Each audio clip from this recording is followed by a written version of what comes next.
Hello. അങ്ങനെ കാത്തിരിപ്പിനൊടുവിൽ എമ്പുരാൻ തുടരും രണ്ട് ചിത്രങ്ങളുടെ OTT സാറ്റലൈറ്റ് അവകാശങ്ങൾ ഇപ്പോൾ വിറ്റുപോയിരിക്കുകയാണ്. ഒപ്പം ചിത്രങ്ങളുടെ ഒഫീഷ്യൽ റിലീസ് അപ്ഡേഷനുമാണ് ഇന്നൊരു വീഡിയോ ഭാഗത്ത്. വീഡിയോയിലേക്ക് മുൻപ് വീഡിയോ ലൈക്ക് ചെയ്യുക, ചാനൽ സബ്സ്ക്രൈബ് ചെയ്യാൻ വേണ്ടി ശ്രമിക്കുക.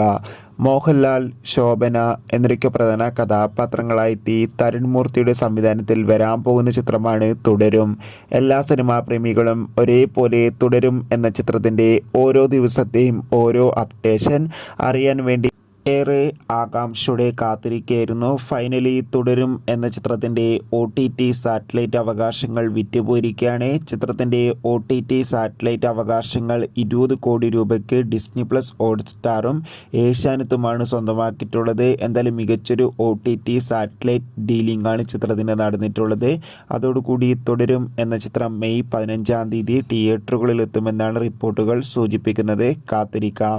മോഹൻലാൽ നായകനായി വരാൻ പോകുന്ന ചിത്രമാണ് എമ്പുരാൻ. പൃഥ്വിരാജാണ് ചിത്രം സംവിധാനം ചെയ്യുന്നത്. ടൊവിനോ തോമസ്, മഞ്ജു വാര്യർ എന്നൊക്കെ പ്രധാന കഥാപാത്രങ്ങളായി എത്തുന്ന ചിത്രം കൂടിയാണ് എമ്പുരാൻ. എല്ലാ സിനിമാ പ്രേമികളും ഒരേപോലെ ചിത്രത്തിൻ്റെ ഓരോ അപ്ഡേഷനും അറിയാൻ വേണ്ടി കാത്തിരിക്കുകയാണ്. ഫൈനലി ചിത്രം മാർച്ച് 27-ാം തീയതി തിയേറ്ററുകളിലെത്തുമെന്ന് കൺഫേം ആക്കിയിട്ടുണ്ട്. അങ്ങനെ കാത്തിരിപ്പിനൊടുവിൽ ലൂസിഫർ എന്ന ചിത്രത്തിൻ്റെ സാറ്റലൈറ്റ് അവകാശങ്ങൾ ഇപ്പോൾ ഏഷ്യാനെറ്റും OTT അവകാശങ്ങൾ ഡിസ്നി പ്ലസ് ഹോട്ട്സ്റ്റാർ എന്ന OTT പ്ലാറ്റ്ഫോമും സ്വന്തമാക്കിയെന്ന് കൺഫേം ആക്കിയിട്ടുണ്ട്. ചിത്രം മാർച്ച് 27-ാം തീയതി തിയേറ്ററുകളിലെത്തുമെന്ന് കൺഫേം ആക്കിയിട്ടുണ്ട്.